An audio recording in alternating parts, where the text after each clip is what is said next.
क्या? भक्त का अर्थ होता है जो एक में जीने लगा, उसके पास तो दो नहीं, उसने तो एक को पहचान लिया। तो इस प्रश्न में थोड़ी सी ज्ञान की झलक है, और ज्ञान भक्ति में बाधा है, क्योंकि भक्ति का अर्थ है प्रेम। इसलिए ज्ञानी भक्त को कहते हैं अंधा, क्योंकि उनको लगता है कि प्रेम तो अंधा होता है। प्रेम अंधा है भी ज्ञानी के हिसाब से, मगर ज्ञानी है कौन? प्रेम के संबंध में हिसाब लगाने वाला।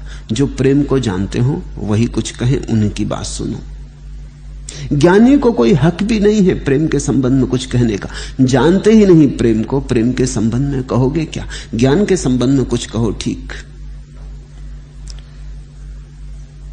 लेकिन ज्ञानी हर चीज के संबंध में कुछ ना कुछ कहता है। वो हर चीज को ज्ञान का विषय बना लेता है, विश्लेषण कर देता है। तो ज्ञानियों ने विश्लेषण कर दिया है कि भक्ति कितने प्रकार की, प्रेम कितने प्रकार का, ऐसी भक्ति वैसी भक्ति, और भक्ति का उन्हें कुछ पता नहीं। भक्ति तो बस एक प्रकार की, एक रस, उसमें दूसरा रस ही नहीं, उसमें दूजा नहीं है, दूसरा रस कैसे होगा? प्रेम गली अति सांकरी, तामें दो न समाए। तो तुम ये फिक्र छोड़ो कि जड़ भक्ति, कि मूल भक्ति, कि अंध भक्ति, कि विक्षिप्त भक्ति, ये छोड़ो तुम फिक्र। भक्ति काफी है, और उस भक्ति में ये सब चीजें अपने आप आ जाएंगी।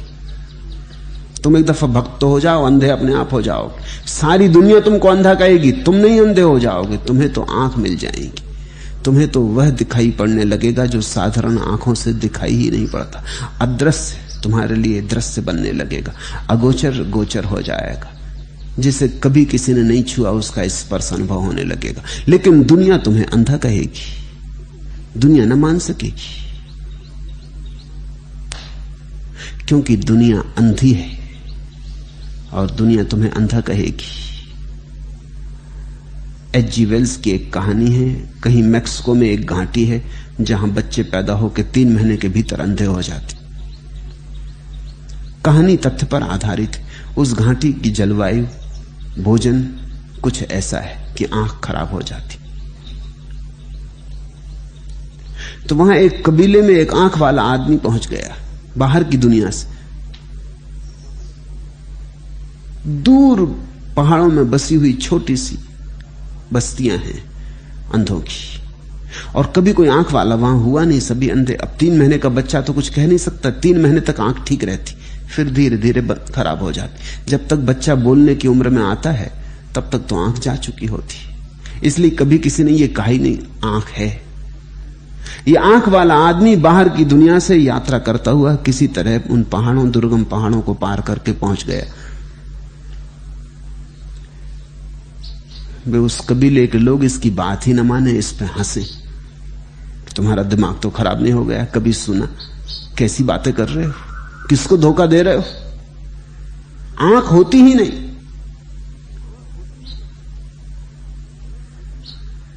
और इस आदमी को प्रमाण जुटाना मुश्किल हो गया, क्योंकि वहां सब अंधे थे, भीड़ तो उनकी थी।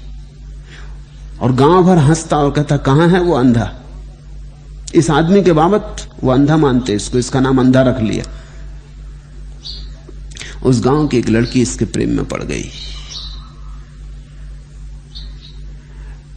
लेकिन गांव ने एक शर्त लगा दी। उन्होंने कहा कि अगर इस लड़की से प्रेम करना है तो एक शर्त है, क्योंकि हमारे यहां कभी भी तुम कहते हो तुम्हारे पास आंखें हैं, हमें पक्का पता नहीं है या नहीं, लेकिन एक बात पक्की कि हमारे इस देश में, हमारे इस समाज में कभी आंख वाले से हमारी किसी लड़की ने शादी नहीं की। इसका शास्त्रों में कोई उल्लेख नहीं, ना परंपरा में कोई उल्लेख है। यह हमारी धारणा के विपरीत है।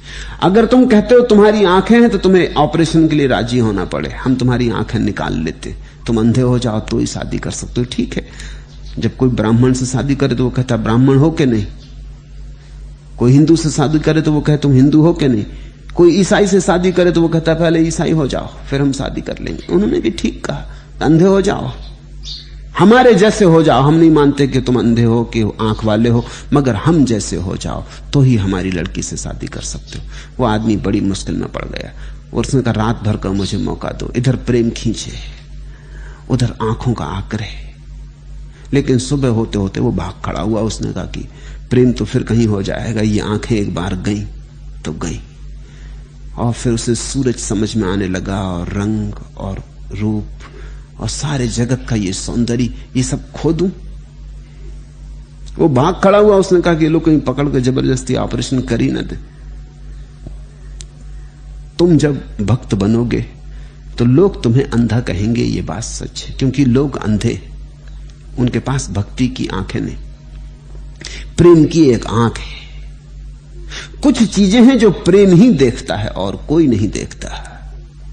इसलिए कहता हूं कि प्रेम की एक अपनी आंख है, अपने देखने का ढंग, अपनी तर्ज, अपनी शैली, अपना एक अलग ही मार्ग है प्रेम का। कुछ चीजें केवल प्रेम ही देख पाता है और कोई नहीं देख पाता। कुछ चीजों के लिए तर्क बिल्कुल अंधा है। परमात्मा को देखना है, तर्क अंधा है, प्रेम से ही देखा जा सकता है। सौंदर्य को देखना है, तर्क अंधा है, प्रेम से ही देखा जा सकता है। जीवन में जो भी सत्यम शिवम सुंदरम है वो सभी प्रेम से देखा जाता है, तर्क से नहीं देखा जाता। तर्क तो तीनों की गर्दन दबा के मार डालता है। तुम्हें अगर भक्ति में थोड़ा भी रस है, होगा जरूर, पूछा है, लेकिन तुम्हारे मन में तथाकथित ज्ञानियों ने बहुत जहर भर दिया। उस जहर को अलग करो, उससे छुटकारा करो अपना। भक्ति तो एक ही तरह की। भक्ति में कहां दो तरह के प्रकार का प्रश्न। भक्ति में दो की ही जगह नहीं है। और फिर तुम पूछते हो भव सागर से पार उतरकर, यह भी भक्त का सवाल नहीं। भव सागर से पार उतरना भी ज्ञानियों का ही सवाल है। भव सागर वो शब्द भी ज्ञानियों का है। भक्त कहता है, हे प्रभु, हजार हजार बंधनों में मुझे बांधे रखना। वो भवसागर वगैरह से पार उतरने की बात ही नहीं करता। वो कहता तेरा ही संसार है, पार क्या उतरना। तेरा ही रूप, तेरा सौंदर्य, तेरा ही रंग, तेरा ही रास, जाना कहां। भक्त तो कहता है खूब खूब मुझे उलझाए रखना, जाने मत देना। भक्त की भाषा तुम्हारे पास नहीं, जिसने भी प्रश्न पूछा है। भवसागर का तो अर्थ है कैसे छुटकारा हो। और अगर तुम इस संसार से छुटकारा चाहते हो तो संसार से बनाने वाले से तुम्हारा लगाव बहुत गहरा नहीं हो सकता। तुमने कभी देखा, तुम कवि को तो प्रेम करते हो, उसकी कविता को घृणा करते, ये संभव है? तुम एक चित्रकार को तो प्रेम करते हो, लेकिन कहते तुम्हारे चित्रकार होने में तो ठीक हो, सब अच्छा है, लेकिन तुम्हारे चित्रों में आग लगा देने का मन होता। तुम अगर पिकासो से कहोगे कि तुम तो भले हो, तुमसे तो हमारा बड़ा लगाव, लेकिन तुम्हारी ये सब जितनी पेंटिंग, इनमें आग लगा देने का मन होता है, तो क्या अर्थ हुआ इसका?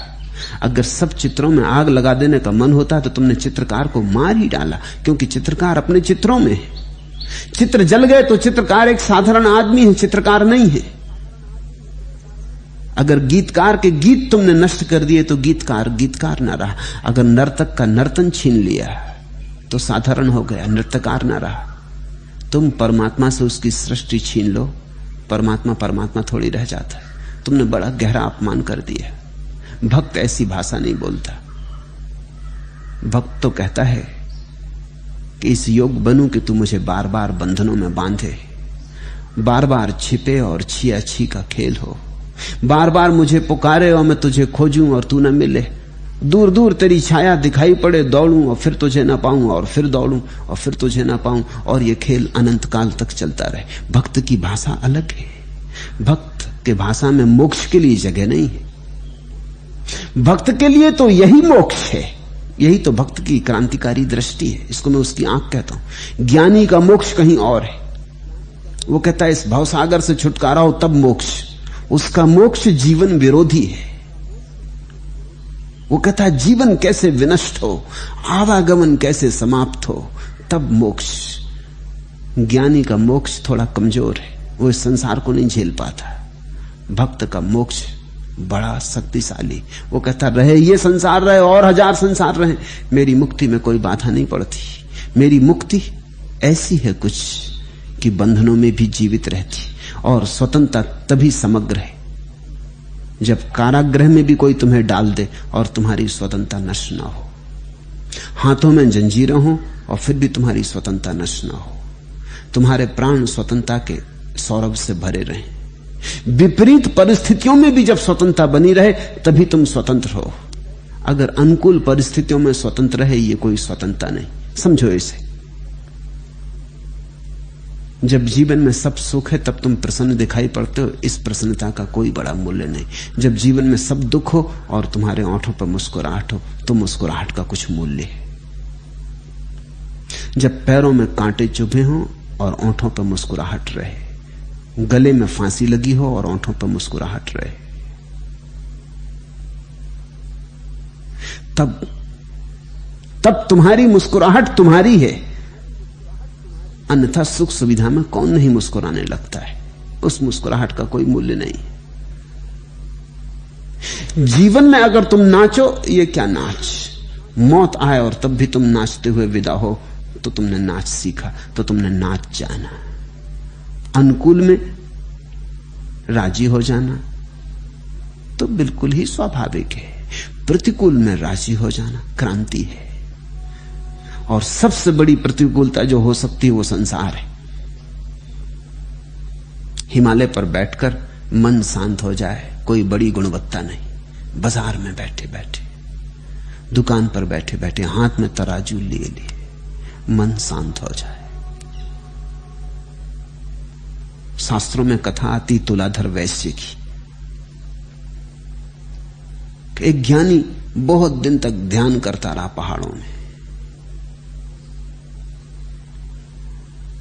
इतना ध्यान किया, इतना तप किया, ऐसा खड़ा रहा पत्थर की मूर्ति बनकर कि उसके बालों में घोंसले बना लिए पक्षियों ने। जटाजूट थे, घोंसले रख लिए, बच्चे दे दिए। वो ज्ञानी बड़ा प्रसन्न हुआ, उसकी दूर दूर तक ख्याति पहुंच गई।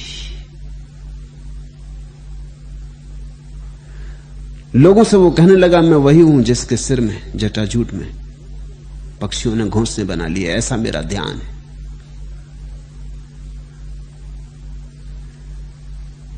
लेकिन कोई परिव्राजक उसके पास से गुजरता था। उसने कहा, लेकिन वो पक्षी कहां है? उसने कहा, वो तुम्हें जरा हिला कि वो उड़ गए। तो उन पक्षियों को बुलाओ। उन्होंने कहा कि वो मेरे बुलाए नहीं आते। तो मैं उनके पास भी जाता हूं, वो यहीं रहते, आसपास बैठे रहते। मैं उनके पास जाता हूं तो एकदम भाग जाते। तो उन्होंने कहा, ये कोई बात ना हुई, तुम तुलाधर वैश्य के पास जाओ। उसने कहा, ये कौन है? एक तो वैश्य शब्द से उसको बड़ी हैरानी हुई। वो ब्राह्मण था, विप्र, और बड़ा ज्ञानी था और तपस्वी था, और कोई बनिया वैश्य, तुलाधर, और कहां का नाम, क्या करता है ये? उन्होंने कहा, वो कुछ नहीं करता, वो तराजू तोलता रहता है, इसलिए तुलाधर नाम है उसका। दुकान पे बैठा तराजू तोलता रहता। मगर अगर तुम्हें जानना है असली शांति तो उसके पास जाओ। और जो पक्षी तुम्हारे बुलाए नहीं आते, तुलाधर के इशारे पे चले आएंगे हजारों मील से। कहां रहता तुलाधर? तो उसने कहा, वो काशी में रहता है। तो इस बेचारे ने यात्रा की, काशी पहुंचा, बड़ा हैरान हुआ। भीड़ंबक काशी की गलियां, निकलना मुश्किल, चलना मुश्किल, जगह जगह नाराजगी होने लगी। कोई धक्का मार दे, किसी का पैर पैर पे पड़ जाए, सकड़ी गलियां और भीड़ भाड़। और ये कहने लगा, ये कोई जगह है जहां कोई ज्ञान को उपलब्ध हो? यहां तो अगर ज्ञानी भी आए तो अज्ञानी हो जाए। इधर मुझे तक क्रोध आ रहा है, ये तुलाधर वैश्य यहां कहां ज्ञान को उपलब्ध हो गया? लेकिन ठीक आ गया तो उसका दर्शन कर लूं। गया तो वहां तो बड़े ग्राहक खड़े थे और वो बड़ा हैरान हुआ।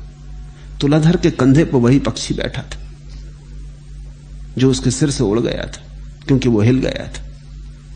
उसने कहा, बड़ा चमत्कार, बात कुछ होनी चाहिए इस आदमी में। उसने तुलाधर से पूछा कि तेरा राज क्या? उसने कहा, मेरा कुछ ज्यादा राज नहीं, मैं कोई पंडित नहीं, कोई ज्ञानी नहीं। यहां तराजू को तौलते तौलते भीतर भी तौलना सीख गया। इधर तराजू तुलता है, उधर भीतर मैं तुलता हूं। इधर जब दोनों पलवे बराबर हो जाते हैं, कांटा ठीक बीच में आ जाता है, तब मैं भी अपने कांटे को बीच में ले आता हूं, दोनों पलवे बराबर कर लेता हूं। सुख दुख बराबर, सफलता असफलता बराबर, संसार मोक्ष बराबर, शांति अशांति बराबर, मिलना न मिलना बराबर, मिलन बिछोए बराबर, सब द्वंद्व को तौल लेता हूं। बस तराजू का कांटा बीच में जैसा बना रहता। इसी को देखते देखते मैं बनिया हूं और तो मैं कुछ ज्यादा जानता नहीं, ध्यान इत्यादि मैंने किया नहीं। आप महातपस्वी, आप कैसे आए, आपके चरण लगूं, तब उस ज्ञानी की आंख खुली। जंगल में खड़े होकर शांत हो जाने में कोई बड़ी शांति नहीं।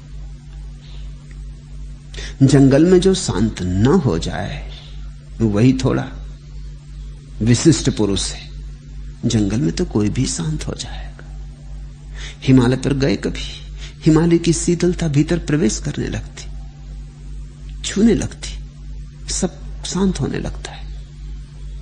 लेकिन उस शांति में तुम्हारा क्या है? उतरोगे पहाड़ से, जैसे जैसे तुम उतरोगे वैसे वैसे शांति उतर जाएगी, वो पहाड़ के साथ ही पीछे छूट जाएगी। शांति तो वहां जहां शांति का कोई उपाय नहीं। भक्त कहता है ये संसार तेरा है, तेरे हाथ की इसमें छाप है, तेरे हाथ की छाप से मेरा कोई विरोध नहीं, बस तेरे हाथ की छाप में ही तेरे को खोजूंगा, और जहां तेरे हाथ की छाप है कहीं तू भी छिपा होगा, कहीं तुझे पकड़ ही लूंगा, खोज ही लूंगा, और फिर जल्दी भी नहीं है, क्योंकि खोज भी इतनी रसपूर्ण है। भक्त की भाषा अलग है। भावसागर जैसा गंदा शब्द वो उपयोग करते ही नहीं। भावसागर तो विरोधी का शब्द है, उसमें तो छिपाई है निंदा का भाव। कैसे छुटकारा हो भावसागर, जाल जंजाल कैसे मिटे, प्रपंच कैसे छूटे। भावसागर से पार उतरकर परम आत्मा में लीन होने के लिए, अब ये परम आत्मा में लीन होना भी भक्त की भाषा नहीं है। भक्त परमात्मा में लीन होना चाहता है, आत्मा में नहीं। आत्मा तो अपनी, परमात्मा वो जो विराट है। भक्त तो अपनी बूंद को इस सिंधु में डुबाना चाहता है। भक्त की ऐसी क्षुद्र तलाश नहीं है। वो ये नहीं कहता कि मैं कौन हूं, वो इतना ही कहता है कि मुझे डुबा ले, बस तुझ में हो जाऊं, काफी। तो तुमने पूछ तो लिया है प्रश्न, लेकिन तुम्हारे मन में ज्ञानियों ने बहुत कचरा भर दिया है। मैं तुमसे यह भी नहीं कह रहा हूं कि तुम भक्त हो जाओ, तुमने पूछा है इसलिए उत्तर दे रहा हूं। अगर भक्त होना है तो ये ज्ञानियों के कचरे को अलग कर दो। अगर ये ज्ञानियों के कचरे में तुम्हें मूल्य मालूम पड़ता है तो भक्ति का भाव छोड़ दो। मैं ये भी नहीं कह रहा हूं कि ज्ञान के मार्ग से पहुंचना नहीं होता है, ज्ञान के मार्ग से भी पहुंचना होता है, लेकिन तब भक्ति की बात ही भूल जाओ। दो नावों पर सवार मत हो, अन्यथा डूबोगे, कहीं भी ना पहुंचोगे। एक नाव काफी है। और जब मैं कहता हूं कि ज्ञानी के मार्ग से भी पहुंचना होता है, तो ख्याल रखना कि मेरे ज्ञानी में और तुम्हारे ज्ञानी में बड़ा फर्क है। तुम ज्ञानी उसको कहते हो जो शास्त्र का ज्ञाता है, तुम ज्ञानी उसको कहते हो जो पंडित है, सिद्धांत में कुशल है। तुम ज्ञानी उसको कहते हो जिसके पास बहुत जानकारी। मैं ज्ञानी उसे कहता हूं जिसने सब जानकारी फेंकी, सब शास्त्र हटाए, जिसने धीरे धीरे जानकारी से अपनी दृष्टि हटाई और जानने के सूत्र पर लगाई। जो जागने लगा वही ज्ञानी है। ज्ञान में ज्ञान नहीं है, ध्यान में ज्ञान है। तो दो मार्ग हैं, ध्यान और प्रेम। प्रेम है भक्ति का मार्ग, ध्यान है ज्ञान का मार्ग। ये मैं तुम्हें स्पष्ट कर दूं, क्योंकि ज्ञानी से तुम कहीं ये मत समझ लेना कि कोई पंडित वेद को जानने वाला और ज्ञानी हो जाता है। जानकारी से कोई ज्ञान नहीं होता। जानकारी में अज्ञान दब जाता है, मिटता नहीं, और दबा हुआ अज्ञान बना रहता है, सदा बना रहेगा, छिपा रहेगा भीतर, उससे छुटकारा ना होगा। तो बजाय ज्ञानी के ध्यानी कहना ज्यादा अच्छा है। तो ध्यानी और प्रेमी दो मार्ग है, फर्क थोड़ा सा है। ध्यानी आत्मा की खोज करता, मैं कौन हूं, इस एक सतत प्रश्न में उतरता है। प्रेमी इसकी फिक्र नहीं करता। वो कहता जो भी मैं हूं आबासा, जो भी मैं हूं प्रभु तेरे चरणों में ले ले, जो भी मैं हूं अपने में डुबा ले, बुरा भला जैसा हूं, गंदा नाला सही अपने सागर में ले ले। तू तो सागर है, गंदा नाला भी उतरेगा तो स्वच्छ हो जाएगा। तू तो सागर है, गंदा नाला भी उतरेगा तो तेरे रूप में डूब जाएगा। मैं क्षुद्र तेरे विराट को तो अपवित्र न कर पाऊंगा, तेरा विराट मेरी क्षुद्रता को पवित्र कर देगा। इसलिए अब मैं कहां पवित्र होने को बैठा रहूं और मेरे किए क्या होगा। भक्त कहता है मैं तुझ में डुबकी लगाना चाहता, ज्ञानी कहता है मैं अपने में डुबकी लगाना चाहता। दोनों ही एक ही जगह पहुंच जाते हैं, क्योंकि अंतिम अर्थों में जो तुम्हारा आंतरिक केंद्र है वही परमात्मा है। भाषा का भेद है और विधि का भेद है, यात्रा की दिशा अलग अलग होती, मंजिल एक है। तो दो में से तुम कुछ एक काम कर लो, या तो भक्त बनना तो भक्त बन जाओ, फिर ज्ञानियों की बकवास छोड़ दो। फिर ज्ञानी जो कहते हैं सब बकवास है। और अगर ज्ञानी के ही मार्ग से चलना हो तो फिर भक्ति की बातों में मत पड़ना, नहीं तो तुम बड़ी उलझन में पड़ जाओगे। ज्ञानी कहता मोक्ष और भक्त कहता है प्रभु तेरे बंधन बड़े प्यारे। ज्ञानी कहता है मुक्त होना है और भक्त कहता है तुझसे बंधना है। इन फर्कों को समझ लेना। ज्ञानी तो एक तरह का तलाक दे रहा है अस्तित्व को और भक्त एक तरह का विवाह रचा रहा। हम ब्याह चले अविनाशी, तो भक्त जो कहता है कि तो विवाह की तैयारी हो गई, अब हम विवाह बना रहे हैं।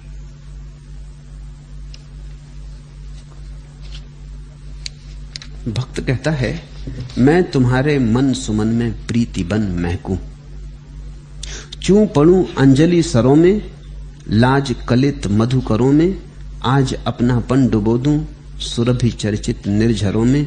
मैं तुम्हारे द्रग गगन में स्वप्न बन महकूं, प्रीति बन महकूं, गुनगुनाऊं सप्त स्वर में, राग रंजित मीड़ कर में, कभी आरोह में गमकूं, कभी अवरोह के वर में।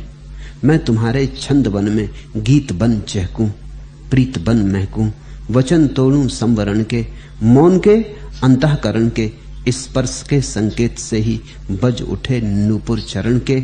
मैं तुम्हारे प्रणय प्रण में प्राण बन दहकूं, प्रीत बन महकूं, मैं तुम्हारे मन सुमन में प्रीति बन महकूं। भक्त तो कहता है प्रभु मैं डूब जाऊं, तुम्हारी आंखों में सपना बन के तैरूं।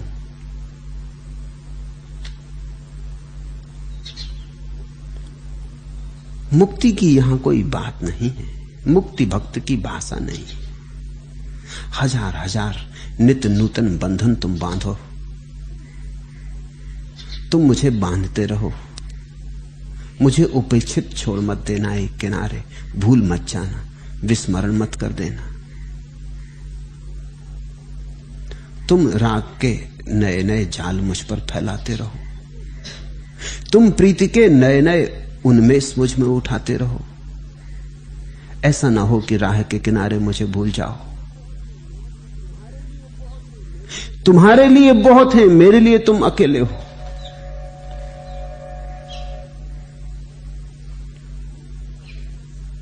मैं तुम्हारे इस आनंद उत्सव में सम्मिलित रहूं, भागीदार रहूं। यह संसार भक्त के लिए शत्रु नहीं है और जीवन विरोध नहीं है। जीवन के साथ भक्त का अविरोध है, तादात्म्य है। जीवन प्रभु का है, जो उसका है सब शुभ है, सब सुंदर है। उसने बनाया, उसके हस्ताक्षर है, ठीक ही होगा, उसे फिर कोई शिकायत नहीं।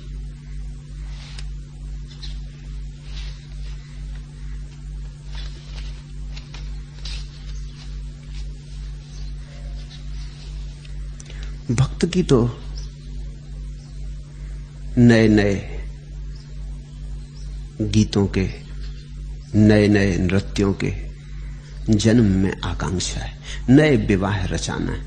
आओ फिर से ध्याएं चंद्रमुखी संध्याएं और सूर्यमुख सवेरे। गोपन व्यापारों को कहा नहीं जाता है, किंतु कहे बिन भी तो रहा नहीं जाता है। आओ पुनः रचाएं संकेत की ऋचाएं और सप्तपदी फेरे और सूर्य मुख सवेरे। राग रंगी चितवन में और छोर बंध जाएं, पर्वत से मंसूबे बिन सादे सद जाएं। आओ फिर पिघलाएं अलगाव की सिलाएं, ओ अजनबी अंधेरे ओ सप्तपदी फेरे। आलिंगित श्वासों में फिर आदिम गंध भरे, दुष्यंती रागों में साकुंतल छंद भरे। आओ पुनः जगाएं सोई स्वर बलगाएं, ओ गीत बन घनेरे ओ सप्तपदी फेरे। फिर से डालें 7 फेरे, फिर से जगाएं सोई ऊर्जा को, फिर से मृत प्राणों में संजीवनी फूके। फिर नाचे, फिर नाचे, फिर हो आना, फिर हो खोज।